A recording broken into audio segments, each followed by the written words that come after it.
Olá, amigos queridos da Rádio e TV Brasil Espírita de Alagoas. Estamos dando seguimento aos nossos estudos nesta rádio e TV que tem como objetivo a iluminação das nossas consciências.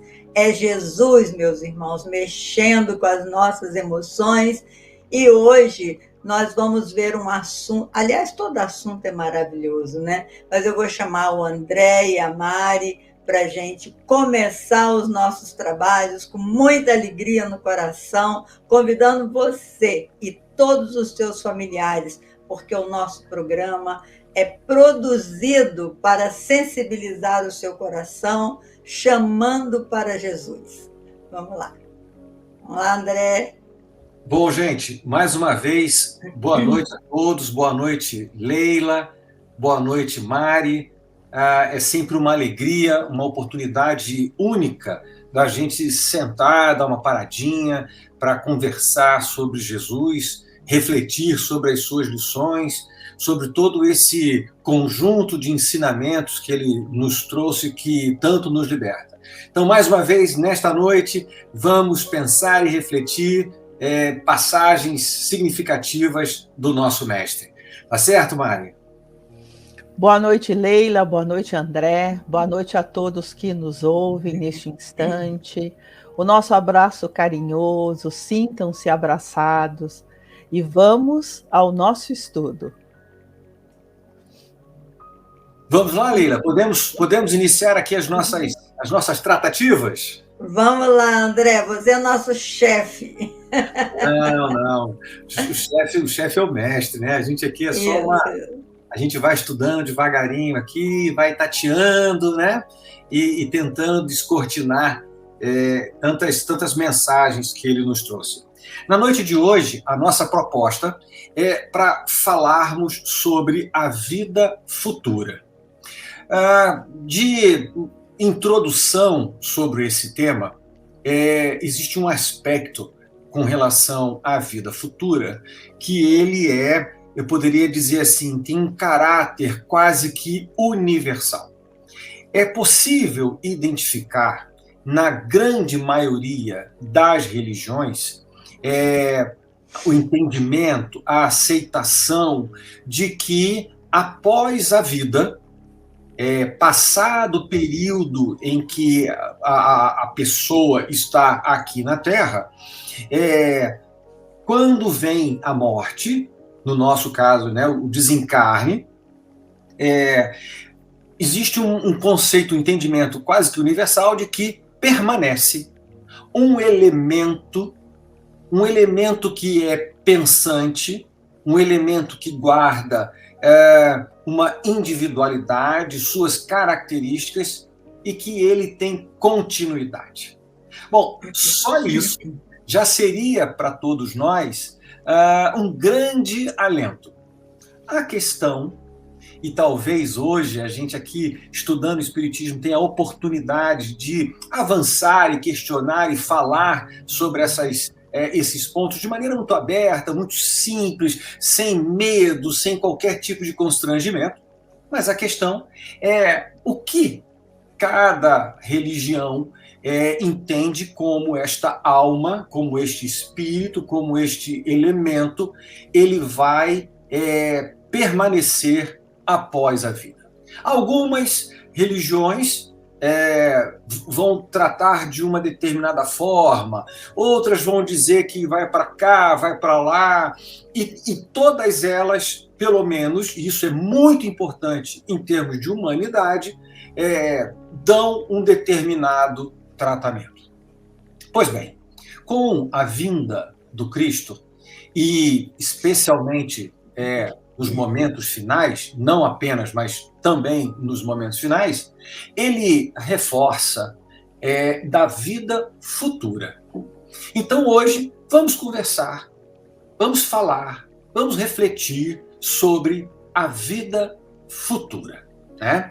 Essa passagem, então, a gente vai encontrar quando Jesus, diante de Pilatos, nós já falamos na reunião anterior, em que ele diz, né, meu reino não é deste mundo.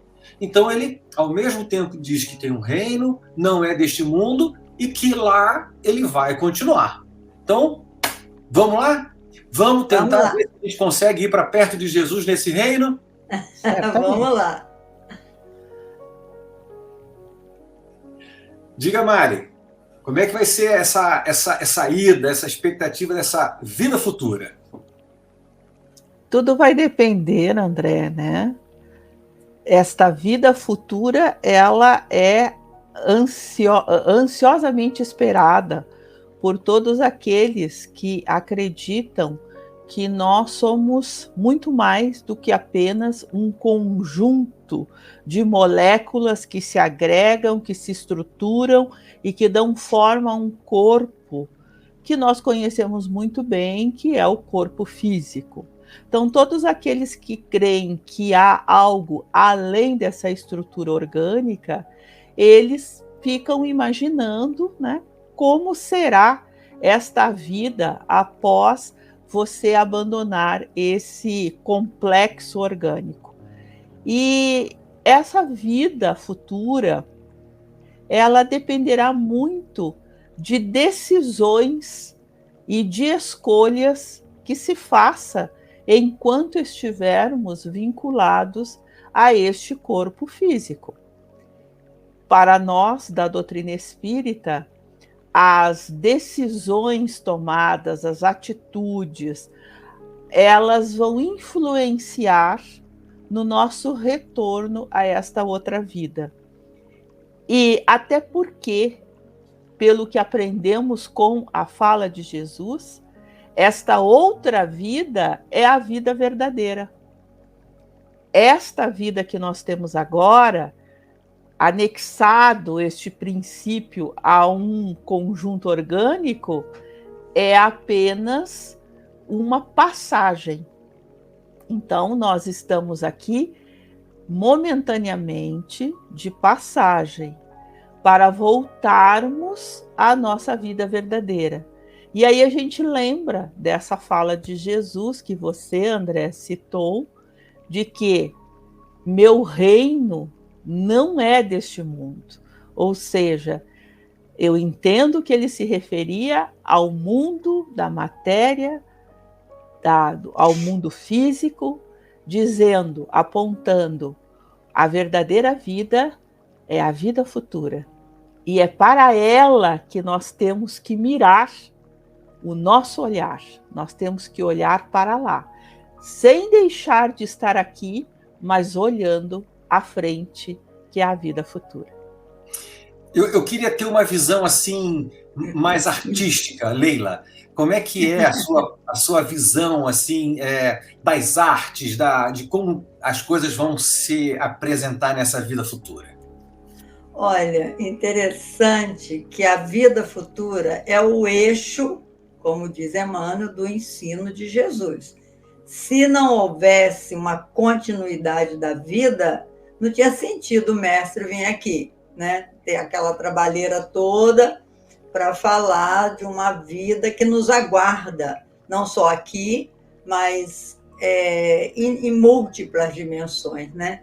Interessante que, falando de arte, eu me lembrei do livro Cristianismo e Espiritismo, de Leon Denis, que nós estudamos longamente. Leon Denis é o poeta da revelação, né? E ele diz assim, que no universo existe berços e túmulos. Não só aqui na Terra nós encarnamos por um berço, né, digamos assim, pelo ventre de uma mulher, e depois o nosso corpo vai até o túmulo. No universo também tem. E interessante que atualmente esse telescópio, como é que é o nome James Webb, né, que foi um vice-presidente aí desse movimento de interplanetário, né? Ele descobriu no universo um berçário de estrelas. Então, como eu vejo artisticamente essa vida futura? Se existem estrelas sendo cultivadas, nascendo no universo, nós podemos nos considerar estrelas também, porque nós fomos criados um dia, simples e ignorantes, pelo nosso Criador, que é Deus, que retirou da matéria elementar primitiva, do fluido cósmico universal, um corpo para que nós pudéssemos passear nas estrelas, porque a nossa meta é nos tornarmos tão leves, energeticamente falando, a nossa matéria se tornar tão sutil, tão leve, que nós sejamos capazes de levitar, de ir para mundos melhores na dimensão espiritual. Então, a vida, é como Jesus falou, eu vim para que todos tenham vida, e vida em abundância.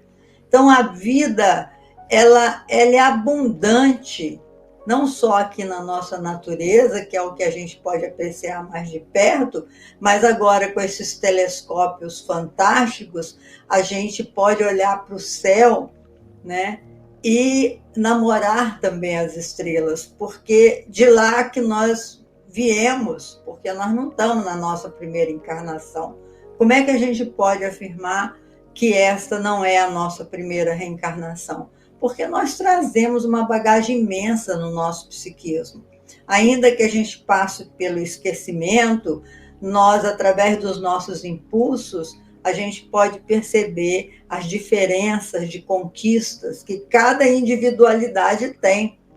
De modo que quando você pergunta como seria essa vida futura de um olhar de um artista, que no meu caso eu gosto mesmo da arte, eu pinto quadros, eu toco piano, eu mexo com essa coisa de arte, como que seria esse olhar?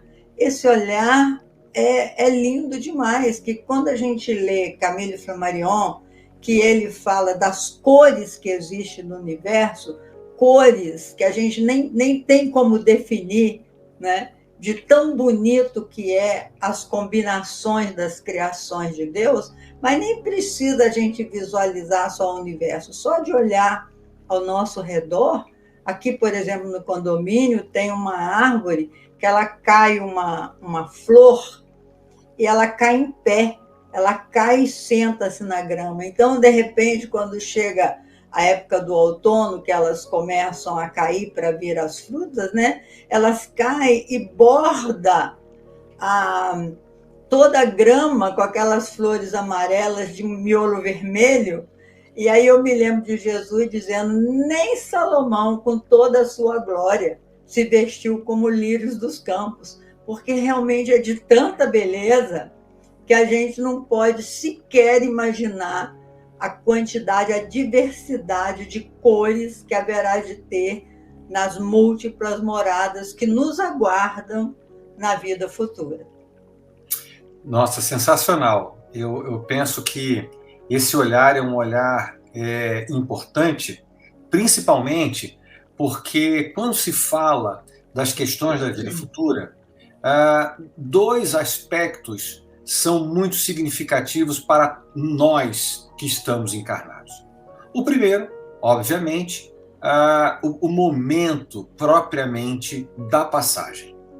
E o segundo é como vou me comportar, como eu vou me perceber, como eu vou atuar, ou como o ambiente espiritual vai atuar sobre mim nos momentos em que eu retornar à pátria espiritual. Nós vamos tratar hoje dos dois aspectos. Vamos começar aqui por uma citação de Kardec, muito importante, que diz o seguinte: com o Espiritismo, a vida futura deixa de ser simples artigo de fé, mera hipótese. Deixa de ser uma hipótese. Torna-se uma realidade material. Então, o Espiritismo tem um papel fundamental, importante, tanto na preparação quanto na revelação, de maneira sem misticismo, de maneira muito objetiva, de como é a passagem e de como é a vida propriamente dita na vida futura. Com relação à passagem, vale ressaltar uma colocação que diz o seguinte: assim como não existem dois nascimentos iguais, também não existem duas mortes iguais. Relembrando que a morte aqui é o renascimento na vida futura. Então, ao invés da gente falar de como é a morte na Terra, vamos inverter esse jogo. Vamos dizer como que seriam elementos que contribuem para que eu renasça na vida espiritual de maneira tranquila. Quais seriam as orientações aos nossos irmãos com relação a isso? Como se preparar ao longo da vida para renascer na vida futura? Vamos começar, Leila? Quais são as suas impressões sobre essa colocação? Olha, eu vou te falar, é muito interessante isso, porque a gente imagina, de tanto estudar a doutrina, você começa a imaginar que você não tem medo da morte. Ah, não, no momento certo eu vou me entregar, vou relaxar, vou saber. E aí eu passei por uma experiência muito interessante que eu quero contar para vocês. Eu viajei para os Estados Unidos para ver meus filhos, que os 3 estão morando lá, né? Então, a gente viaja de classe econômica. Então, a classe econômica é aquela coisa apertadinha que você fica, porque os voos estavam lotadíssimos, porque acabou a pandemia, e aí todo mundo naquela vontade de viajar, nós também fomos, e eu sentada, assim, toda apertadinha, e eu tinha tido uma crise de coluna, isso foi na volta. Eu tinha tido uma crise de coluna, e eu estava com muita dor no corpo, muita dor no corpo. Aí eu falei assim, meu Deus do céu, eu tenho que pedir ajuda espiritual, eu sei que os espíritos vão me ajudar. Aí comecei a pedir a Jesus que pudesse permitir que meu guia espiritual me tirasse um pouquinho daquela condição, que eu achei que eu estava com falta de ar, eu achei que eu ia passar mal. Aí, de repente, gente, eu me senti assim tão liberta. Aí eu abria meus braços, eu levantava meus braços. Eu falei, meu Deus, que coisa maravilhosa, muito obrigada, Senhor. Aí eu falei, gente, quem sabe eu morri então? Eu acho que eu morri. Eu acho que eu morri. Quando eu olhei assim, eu acho que eu morri, me deu pânico. Eu voltei correndo pro meu apertadinho e fiquei lá assim quietinha. Aí eu tô ouvindo o meu guia espiritual falou, não adianta querer te ajudar, porque você não se ajuda. Você não se ajuda. Então eu acho que deve ser muito bom a libertação, a gente poder ter todos os movimentos, a gente poder levitar. Eu acho que deve ser uma maravilha morrer. Mas eu acho que a gente já morreu tantas vezes, né, Mari, né, André? E nem toda morte, como o André começou dizendo, nem toda morte é igual. E com certeza nós já sofremos muito para morrer, porque a gente nunca foi muito boa coisa. Então, muitas mortes que a gente passou não foi assim momentos agradáveis na vida, não. Porque quando a gente põe o pezinho lá na cova, a gente se agarra na vida e não fica querendo se libertar. Mas o ideal, meus irmãos, é a gente aceitar. A aceitação é muito importante, a certeza, consolidar essa fé de que a gente vai acordar numa realidade mais ampla, mais bonita, a gente lê sobre tudo isso. E eu, infelizmente, os depoimentos que eu dou é sempre assim, de apego à vida. Eu gostaria de dar um outro tipo de depoimento. Quem sabe no futuro, né, daqui uns tempos, eu vá relaxar mais e aceitar, conformar e não ficar pegado, como a gente fica pensando, e meus filhos, eu vou morrer aqui, vou deixar meus filhos, vou deixar isso, vou deixar aquilo. Mas não é o ideal. O ideal é a gente ter certeza, consolidar a fé de que nós não vamos morrer, né? A gente só vai mudar de dimensão. Então é isso. E Mari, essa questão da passagem, né? Do renascimento, né? Como é que isso lhe alcança? No tempo em que a juventude nos beneficiava e que a gente imaginava que esse período chegaria muito à frente e não era o objeto da nossa preocupação, nós imaginávamos em cima da nossa prepotência que seria tudo tranquilo. Você vai desencarnar bem, afinal de contas, tem conhecimento espírita suficiente para fazer um bom desencarne tranquilo. Então, na nossa juventude, a gente fica muito prepotente achando que dá conta disso e que o conhecimento que nós adquirimos desde as aulas de evangelização, dos grupos de juventude, são suficientes para dar conta. Só que quanto mais o tempo avança, mais sabedoria nós vamos acumulando. E chega num momento em que você percebe que você precisa efetivamente, para renascer lá no plano espiritual, de uma consciência que esteja tranquila. E como que nós vamos saber se a nossa consciência está tranquila? Então, eu sempre me lembro da passagem de Santo Agostinho, dizendo que todos os dias, quando ele ia adormecer, que não deixa de ser um momento de desencarnar, né? A gente se transfere de plano, ele questionava a sua consciência, se naquele dia alguém teria algo para reclamar das atitudes dele. E eu creio que esse é um grande exercício que nos auxilia para termos a certeza de que, quando voltarmos à pátria verdadeira, a nossa consciência esteja bem mais tranquila. Se eu faço essa pergunta ao término do dia de hoje, alguém tem algo a se queixar da minha fala, da minha atitude, do meu comportamento? Se eu disser sim, o ato contínuo é, nas próximas 24 horas, tentar me ajustar com aquilo que a minha consciência está sinalizando que não está bom. E se nós criarmos este hábito, nós vamos mudando o nosso comportamento e isso vai nos trazendo a tranquilidade necessária para o momento em que nós vamos renascer novamente na espiritualidade. É lógico que isso é um processo. E não quer dizer que a gente não tenha receio, que a gente não fique, às vezes, com aquela ansiedade, né? Será que a gente vai conseguir?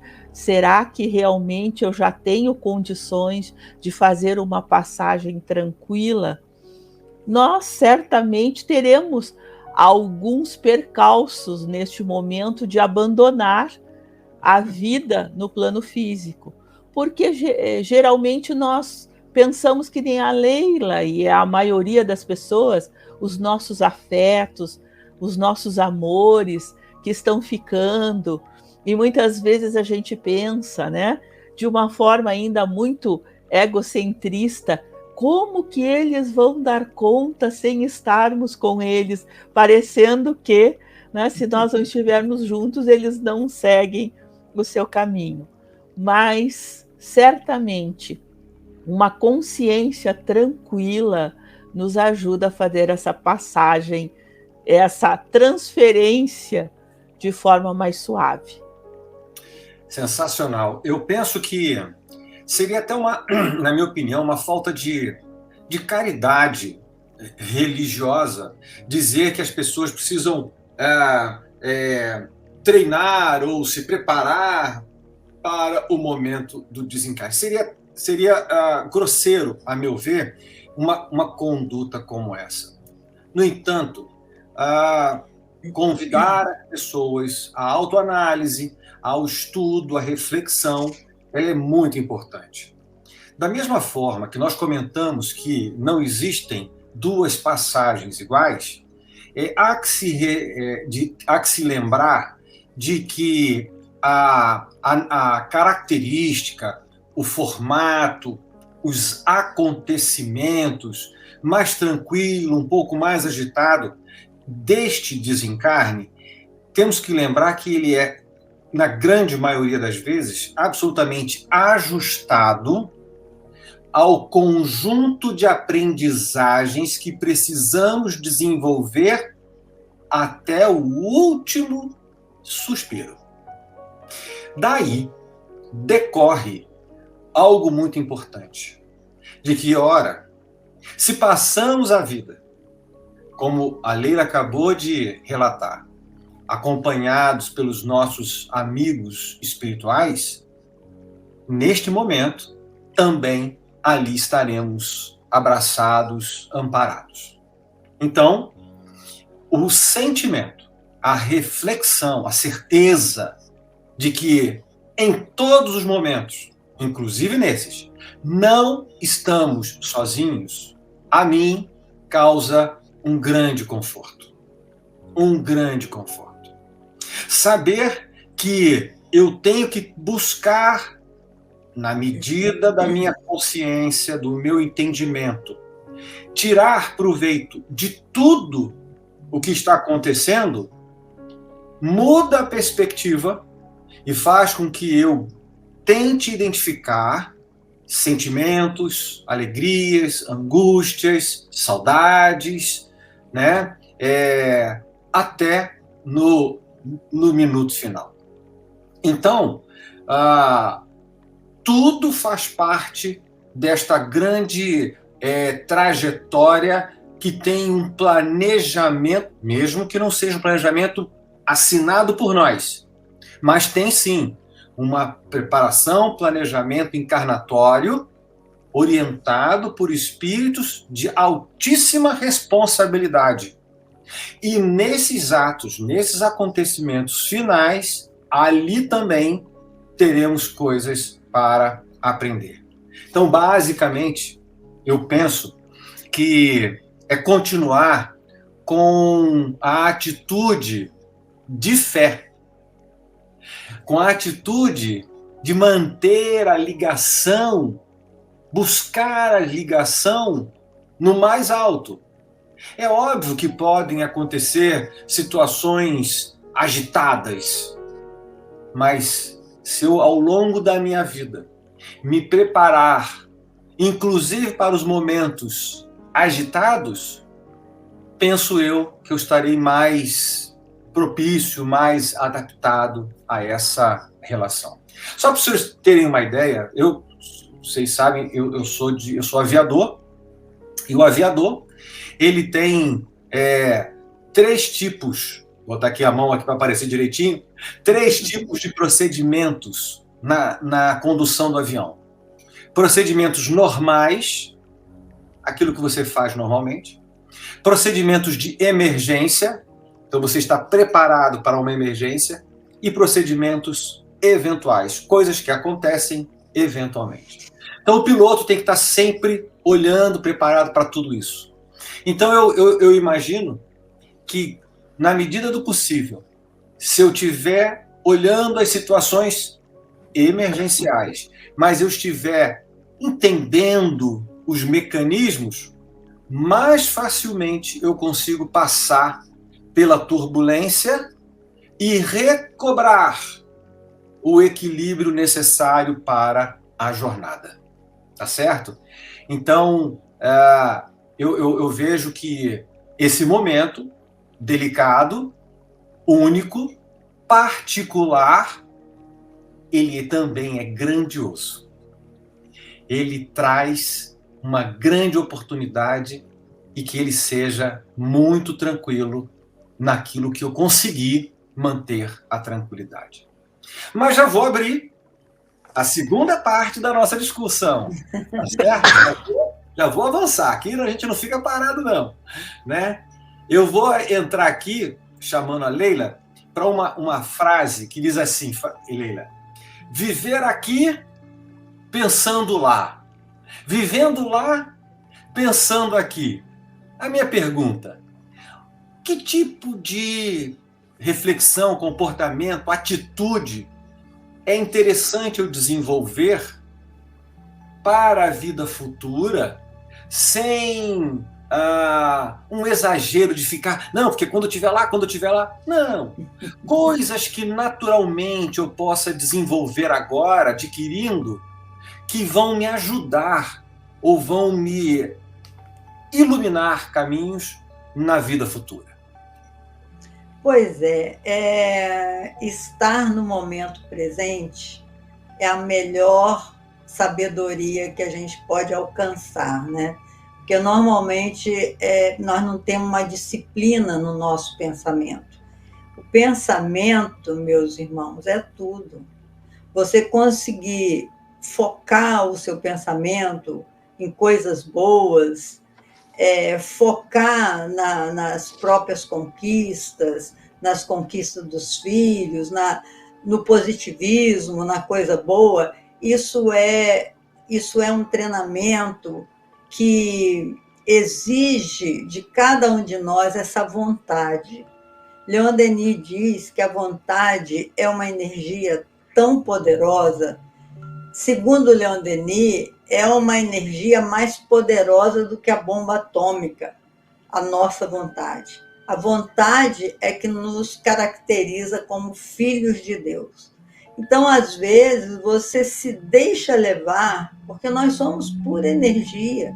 A gente está a todo momento exteriorizando energia, exteriorizando ondas, né? Irradiando. E se você se deixa levar por um pensamento ruim, um pensamento negativo, um pensamento pessimista, tem um grande autor, escritor, que nem é espírita, ele chama Andrew Solomon, que ele escreveu um livro, Demônio do Meio-Dia. Esse livro me sensibilizou muito, porque fala sobre a depressão. O demônio do meio-dia é a depressão. Então, ele fala que a depressão é resultado de uma falsa lógica. A pessoa desenvolve no seu pensamento uma lógica, normalmente uma lógica que não é verdadeira, uma lógica falsa, né? Uma lógica mentirosa. Ninguém me ama, ninguém me quer, eu não sei o que eu estou fazendo aqui, tudo que eu faço dá azar, não sei o quê, e vai se em si mesmando de uma forma, criando um círculo vicioso de dor dentro do próprio psiquismo. Então, eu acho que o pensamento é o pulo do gato. Se você conseguir gerenciar o seu pensamento, ver um pensamento ruim, Emmanuel, no livro Roteiro, ele fala uma coisa interessante também. Ele diz assim: quando um pensamento teima em se fixar, examine esse pensamento. Cuidado. Porque se for um pensamento que te traz uma ideia de derrota, uma ideia de desânimo, uma ideia de que não vale a pena, uma ideia de erro, uma ideia de remorso, todas essas ideias que temam em se fixar na sua cabeça, hoje o André falou lá na palestra, peça ajuda. Você está sendo alvo de irmãos, né, de espíritos que se comprazem com esse tipo de energia, a energia sombra, a energia que te destrói, te autodestrói. Então, meus irmãos, eu acho que a gente se preparar para a morte é se preparar para a vida em abundância, na verdade, né? Porque você tem que fazer, alimentar o seu pensamento com coisas que te fazem bem, trabalhar uma autoestima, uma gratidão. Na verdade, o rei Salomão, ele falava isso, né? Que o caminho da felicidade passa primeiro pela gratidão e nunca se sentir injustiçado. Porque quando você começa a achar, eu não merecia isso, eu não merecia aquilo, etc. e tal, você já está entrando num caminho de pensamento, uma linha de pensamento bastante equivocada. Então é isso aí. Eu, passando a palavra para Mari, eu queria dizer que quando a gente lê essa passagem de Jesus com Pilatos, Jesus faz o seguinte comentário: se o meu reino fosse deste mundo, a minha gente houvera combatido para impedir que eu caísse. Bom, essa passagem, ela, a meu ver, traz uma certa melancolia de que a gente que estava ali não amparava Jesus como ele deveria ser amparado. Mas, ao mesmo tempo, ele mostra para a gente a nossa condição espiritual. Mostra que a gente ainda, espiritualmente, a gente ainda era muito jovem, muito novo, muito primário, eu diria. Mas que nós estamos, graças a Deus, graças a Jesus, graças aos estudos do Espiritismo, avançando. E nós vamos encontrar Emmanuel, Mari, fazendo a seguinte e, a meu ver, importante colocação. Lembremos-nos de que o homem interior se renova sempre. Como, Mari, se renovar para a vida futura? Eu creio que ao longo da nossa trajetória, vamos dizer, a vida verdadeira é a vida espiritual. Mas para a aquisição das virtudes imortais, nós precisamos dos estágios que são as nossas múltiplas encarnações. Então é como um aluno, quando ele entra no maternal, conforme ele vai avançando nos desafios, nas compreensões, nas novas lições, ele vai galgando conhecimento, sabedoria, experiência. Creio que quando Jesus diz a respeito daqueles que não o compreenderam, que são aqueles que a minha gente faria tudo para que isso não acontecesse. Eu interpreto que quando Jesus fala sobre isso, ele está sinalizando que nós, espíritos vinculados à Terra, ainda estamos aprendendo a conhecer Jesus. Jesus, ele vai gradativamente sendo compreendido por nós, espíritos, que estamos vinculados a este planeta que ele governa. A compreensão de que Jesus era o governante do planeta Terra não foi algo que a maioria dos espíritos que o escutaram durante o período em que ele esteve aqui fisicamente compreenderam. A grande maioria achava que ele era apenas mais um profeta, mais alguém que vinha trazer dentro das tradições conhecimentos, mas nem se imaginava quem era Jesus. E eu creio que até hoje esse é o grande esforço que todos nós fazemos. Todos nós estamos palidamente reconhecendo quem é Jesus, mas ainda não conseguimos compreendê-lo na sua grandeza. Então, ao longo deste esforço que nós espíritos vamos desencadeando, nós vamos compreendendo melhor o mestre, vamos entendendo melhor as suas palavras, vamos transformando as nossas atitudes em cima destes ensinamentos que ele nos trouxe, porque também não adianta você ter conhecimento e não ter prática. Pegando o exemplo do André, não é como um aviador. Você pode saber tudo de um avião, mas se você não colocar em prática tudo o que aprendeu, no primeiro voo você cai. Então é isso, nós temos que aprender, mas nós temos que aplicar o que aprendemos. E é isso que nós estamos fazendo aqui. Nós estamos aplicando estes conhecimentos e nos preparando para uma vida que será então plena, será extremamente gratificante, porque quando nós estivermos no nosso desenvolvimento espiritual muito mais superior do que nos dias atuais, certamente nós teremos uma alegria que é aquela alegria espontânea, verdadeira. Eu imagino o que sentem estes espíritos que já ultrapassaram essas limitações que a nós ainda preocupa. Nós ainda nos preocupamos com uma série de coisinhas miudinhas, né? E nos entristecemos. Tem gente, por exemplo, que fica triste porque hoje está chovendo e não tem sol, né? Enquanto que, na realidade, os espíritos superiores, eles são extremamente felizes. Esteja chovendo, tenha sol, ou seja lá o que aconteça nessas esferas onde eles habitam.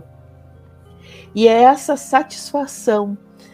Eu sempre digo que nós temos sim que estar com o nosso pé assentado no chão, mas o nosso olhar não tem que ficar voltado só para o nosso pé, ele tem que olhar à frente, ele tem que olhar o horizonte. Então, pé no chão e olhar no horizonte.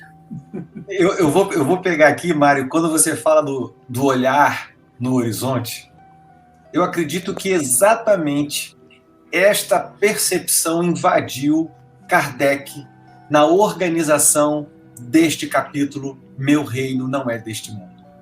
Ele inicia um dos subtítulos denominado O Ponto de Vista. O olhar no horizonte, o ponto de vista. E ele faz a seguinte colocação: a ideia clara e precisa que se faça da vida futura proporciona inabalável fé no porvir. Fé que acarreta enormes consequências sobre a moralidade, a moralização dos homens. Porque muda completamente o ponto de vista sobre o qual encaram eles a vida terrena. Então, de fato, quando se tem esse olhar no futuro, a gente muda a forma de ver a vida. E é tão somente para isso que se estuda a questão da vida futura. Não para atemorizar. Não. Ela tem uma consequência prática, pragmática, objetiva, intensa na vida presente. Certo, Leila? Certíssimo, até porque a gente sabe, através dos estudos, que na vida espiritual, ou seja, como diz a Mari, na verdadeira pátria da qual nós viemos e que nós retornaremos, o nosso corpo espiritual é o nosso cartão de visita. Então não há como fingir nada. Não adianta querer fazer cara de santo, não adianta querer enganar ninguém, porque nós vamos com as marcas das nossas escolhas.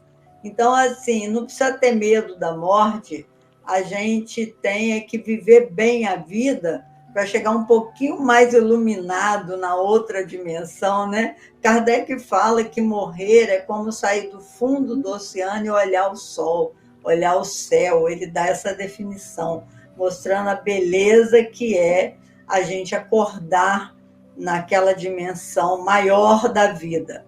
No entanto, a gente tem que acordar, como disse a Mari aí, com a nossa consciência bem tranquila, bem limpa, né, de que não há nada que esconder, não há como esconder, na verdade, porque o seu corpo vai falar de você, né? Eu me lembro quando eu li sobre a vida em Júpiter, que foi uma comunicação da Hermès Dufour, Allan Kardec, falando sobre os terráqueos que chegavam em Júpiter no desdobramento, porque teve essa história que Kardec, nesse artigo, ele até fala assim, olha, se vocês não acreditarem, tudo bem, é só evocar Mozart e perguntar sobre isso. Mas ele falou que quando os terráqueos chegavam lá, primeiro que eles chegavam sem nenhuma condição de levitar, porque eram muito pesados, e depois porque chegavam completamente embaçados, sem nenhuma luz, porque lá os seres são mais os mundos melhores, segundo Hermès Dufour, nos mundos mais desenvolvidos, o corpo é mais leve, mais sutil, mais iluminado. Então fica aí um desafio para nós, meus irmãos. Se a gente nunca foi a Júpiter, vamos, quem sabe, depois da gente estudar tanto e tirar nossas imperfeições, a gente possa seguir com um pouquinho mais de luz, né? Como disse o Fagner, né? Federico Fagner, no livro Voltei, que ele acordou na dimensão espiritual, ele fora presidente de Casa Espírita, ele falou, poxa, todo mundo tem luz, eu não tenho luz nenhuma. O que eu fiz da minha vida, né? Então é isso, é esse desafio. O importante, a boa notícia é que a gente não vai morrer. Isso é uma boa notícia. É costurar a nossa túnica, né, Leila? É isso. Aquela passagem tão bela de Jesus falando do convidado que não estava vestido adequadamente. E às vezes, assim, quando a gente enfrenta algumas situações, eu sempre penso, eu preciso costurar a minha túnica. E aí eu me calo para que eu possa costurar a minha túnica e ter condições. E acender as lamparinas também, né? Não deixar apagar, né? Isso. A gente estava conversando antes, um pouquinho antes, sobre Júpiter, né? E a Leila trouxe as questões de Júpiter, né? A Mari comentando a importância de todos os orbes do sistema planetário em que vivemos, a importância de Júpiter na sua relação, né, com o planeta. E dentro desse conjunto de relações planetárias, eu penso que a gente, iluminado pelo Sol, né, que traz ali as irradiações da vida na Terra, e que essa sensação, essa alegria, essa presença da luz tão importante para a gente caminhar.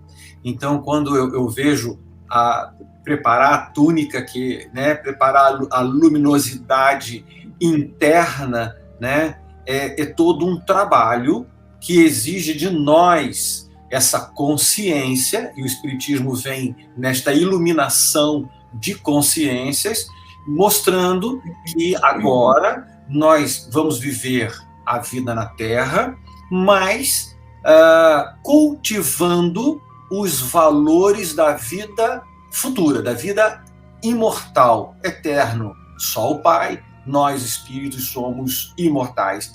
Então, toda vez que você estiver diante de um sentimento que você identifica como sendo duradouro e valioso para sempre, cultive-o, porque ele será a luz para o futuro. Eu aqui já vou apresentando a gente tem ainda um momentinho, um segundinho de arte, né, Leila? E eu vou ler só um pedacinho final da mensagem de Emmanuel, que já são as minhas palavras, as palavras dele, né, trazidas como palavras finais. Ele diz assim, de uma maneira carinhosa, ele nos diz: descerra, pois, o receptor de teu coração a onda sublime dos mais nobres ideais e dos mais belos pensamentos. E aprendamos a viver longe do desânimo. E nosso espírito, ainda mesmo nas mais avançadas provas, será como o sol radiante. Desejo a todos muita luz nesse sol radiante que existe dentro de cada um de nós. Muito obrigado. Então, meus irmãos, estamos chegando realmente nos momentos finais. Eu queria compartilhar com vocês também, rapidamente, uma mensagem do meu pai. O meu pai, ele desencarnou muito jovem e ele sempre esteve presente na nossa vida. E um dia eu estava assim, muito chateada comigo mesma, que eu tinha feito algumas coisas que eu não tinha gostado. Aí ele se aproximou de mim e falou assim: minha filha, Deus conhece a cada um de nós. Ele sabe que você vai errar, não só agora, você vai errar muitas vezes.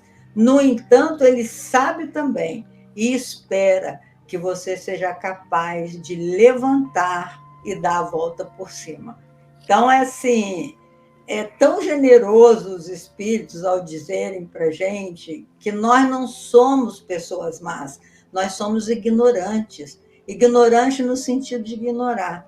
Porque à medida que a gente vai se conhecendo, se autoconhecendo, a gente vai percebendo que vale a pena viver e vale a pena a gente se auto-iluminar.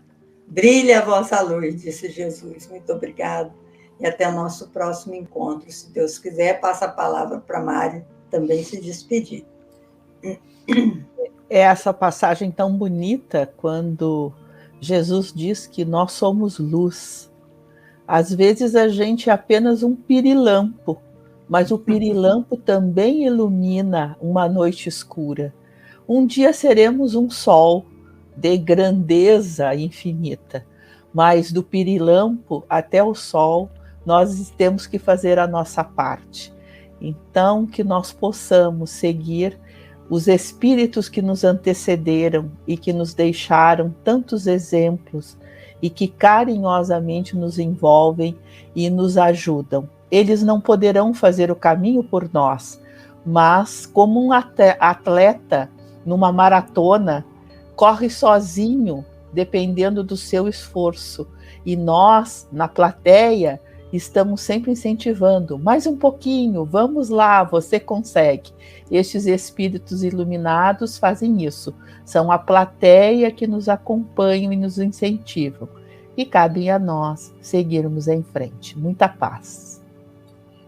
Uma boa noite. Boa noite.